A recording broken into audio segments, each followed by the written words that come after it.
I'm Chris Swanson here with Dan Weber for USC Instant Analysis from Fall Practice Day 8. Dan, first day of 2 days. What did you kind of see out of the team their first day doing this? Well, they didn't ease up on them. They went hard this morning. They went harder tonight in full pads tonight. Thought, they're getting a lot of reps in. And they're running 2 11-on-11s because the third team guys are going at this field, and they just kept going and going. And I know people were predicting kind of a short practice. That was not the case tonight at all. So they're working awful hard. I mean, I was just talking to Darius Rogers, and he was having trouble picking up his helmet. He said, "I've got so many bumps and bruises," because he's taking Marquise Lee's reps out there. So they don't have a lot of guys at a position like wide receiver, but they aren't backing off, in terms of asking them to do a lot.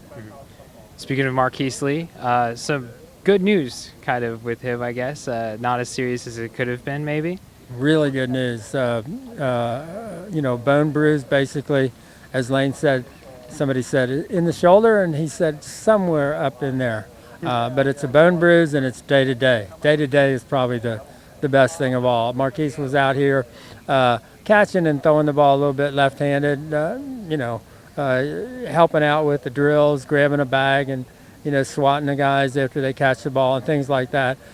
So when he came running out, he didn't have his shoulder pads on, but the rest of his gear and carrying his helmet, it probably was a good sign. He kind of gave a big smile and gave you a kind of a response to a thumbs up. So it looked like he was going to be better than, people were, coming up with all kinds of possibilities for him, and this would seem to be the least damaging injury of all the possibilities.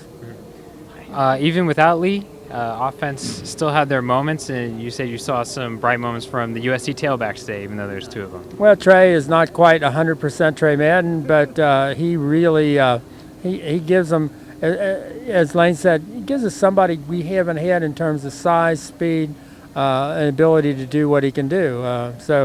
And then Buck Allen had a couple of big-time plays. So basically it was those 2, but at least it's 2. And as Lane said, you got 6 guys, you think that's plenty. And now you're down to 2. But right. 2 pretty good ones. All right, signing off from Howard Jones Field after USC Fall Practice Day 8, first day of 2 days. I'm Chris Swanson. That's Dan Weber. For everything related to USC football, log on to uscfootball.com.